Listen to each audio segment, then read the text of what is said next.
m'appelle Laurence Gladiev, je suis oncologue médicale spécialisée en oncologie gynécologique et en oncogénétique. Je dirige le département d'oncologie médicale et je suis également la vice-présidente du groupe Gynéco. Je m'appelle Gonal Ferron, je suis chirurgien oncologue, dont une de mes spécialités, c'est la prise en charge des cancers gynécologiques, en particulier la chirurgie de recours. Je suis membre, comme Laurence, du comité d'oncogynécologie de l'Institut universitaire du cancer de Toulouse et je suis en plus président de la Société française de chirurgie oncologique. Nous sommes organisés dans un fonctionnement qu'on appelle un comité d'organes, ce qui permet de mettre au centre la pathologie et chaque spécialiste va ensuite intervenir chaque fois que nécessaire, depuis le radiologue et l'anatomopathologiste pour le diagnostic et bien sûr tous les intervenants de la prise en charge thérapeutique, oncologue médical, radiothérapeute, chirurgien. Et les soins de support sont également très présents avec la biologie de la reproduction, la prise en charge des symptômes de la ménopause, la sexologie, l'oncoréhabilitation et j'en oublie certainement. On a beaucoup travaillé au sein de ce comité pour assurer une fluidité de la prise en charge des cancers de l'ovaire et des cancers gynécologiques en général. Il faut considérer qu'on fait beaucoup de recours, beaucoup de pathologies très particulières avec des patients qui viennent parfois de très loin. Et le but du jeu, c'est d'avoir une réelle équité de prise en charge pour les patients, quel que soit l'endroit où ils habitent dans la région. On a par exemple organisé des hospitalisations de jour première fois où le patient rencontre l'oncologue, le chirurgien, l'anesthésiste, les soins de support, les infirmières de coordination afin de fluidifier au maximum le parcours des patients. Nous sommes organisés à l'Oncopole au sein d'un centre expert cancer de l'ovaire.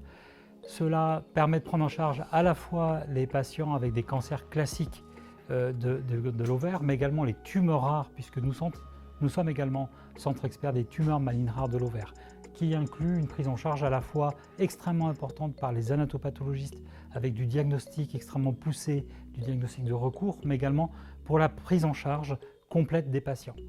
Ce centre expert, bien sûr, la prise en charge commence souvent par la chirurgie, et la chirurgie est très particulière dans le cancer de l'ovaire parce que c'est une chirurgie qui va s'adresser à toute la cavité abdominale.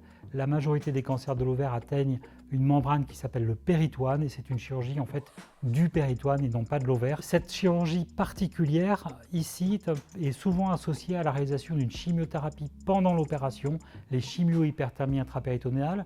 Nous avons avec Laurence construit un centre de chimio-hyperthermie intrapéritonéale depuis plus de 20 ans et qui permet d'avoir une opportunité pour les patients d'avoir un traitement de recours dans des situations bien spécifiques que l'on traite à l'Oncopole. Par ailleurs, nous offrons la prise en charge vraiment très classique du point de vue médical de ces cancers de l'ovaire, avec la particularité de pouvoir nous adapter très vite aux changements et aux données de la science, puisque nous participons à beaucoup d'essais thérapeutiques et en particulier on a participé à beaucoup des essais thérapeutiques avec les inhibiteurs de PARP qui ont permis de changer considérablement l'histoire naturelle de ces cancers.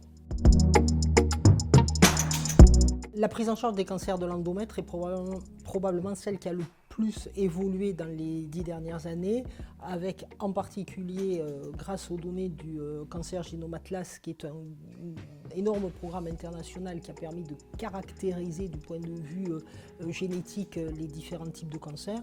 Eh bien, on a pu démontrer qu'en fait il n'y avait pas un type de cancer de l'endomètre, mais plusieurs types de cancers de l'endomètre, avec des implications extrêmement importantes du point de vue de la prise en charge thérapeutique. Et du coup, une pathologie qui était essentiellement prise en charge par les chirurgiens et les radiothérapeutes est devenue une pathologie vraiment qui est prise en charge de façon multidisciplinaire, incluant les oncologues médicaux, avec de plus en plus de prise en charge via la chimiothérapie, via l'hormonothérapie, comme ça a toujours été le cas, mais qu'on va moderniser avec d'autres traitements associés, et via bien sûr l'immunothérapie qui a permis également de faire un grand pas dans la prise en charge des maladies métastatiques. Une des premières spécificités, c'est l'oncogénétique. Certains cancers de l'ovaire et certains cancers de l'endomètre peuvent s'intégrer dans des syndromes de prédisposition héréditaire. Et donc nous avons la capacité de proposer des consultations d'oncogénétique pour établir un arbre généalogique, regarder si effectivement on est dans une situation qui nous évoque la possibilité d'une prédisposition héréditaire et proposer aux personnes de rechercher les anomalies génétiques responsables. Et nous avons sur place un laboratoire d'oncogénétique agréé qui peut effectuer ces tests. Une autre particularité de cet établissement, c'est la très forte implication en recherche. Alors on va commencer par la recherche clinique. Quasiment tous les membres de notre comité gynéco font partie d'un groupe coopérateur. Ce groupe coopérateur, c'est le groupe Gynéco en France, qui coordonne la quasi-totalité des essais de recherche clinique qu'il y a dans les cancers de l'ovaire, dans les cancers de l'endomètre et les cancers du col. Deuxième partie, c'est l'implication en recherche fondamentale et en recherche translationnelle. On a la chance d'être adossé au centre de recherche de Toulouse contre le cancer, avec plus de 800 chercheurs sur le même site. Nous sommes nombreux à être bi-appartenants, à faire partie d'une équipe de recherche translationnelle et d'un clinicien à l'Oncopole, et ce qui permet d'avoir une fluidité à la fois sur les questions que l'on se pose et la façon d'y répondre.